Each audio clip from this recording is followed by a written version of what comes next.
Hey guys, welcome back to All on Law. In this video lecture, I will teach you how to calculate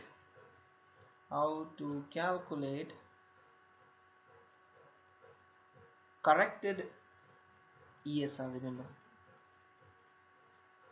erythrocyte sedimentation rate corrected.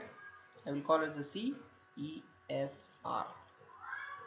How you have to calculate? Why you should see is whenever the child or a patient has anemia, then you need to look for whether the ESR is appropriate for her blood value. Is it right or wrong? So that you can do. That is there is a formula, that is corrected ESR equals to, okay, I will put a bracket, standard hematocrit,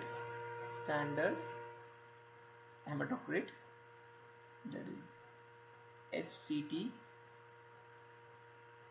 Sorry, I'm very bad. Okay, HCT, standard hematocrit minus actual, what actually you got or observed hematocrit in a patient.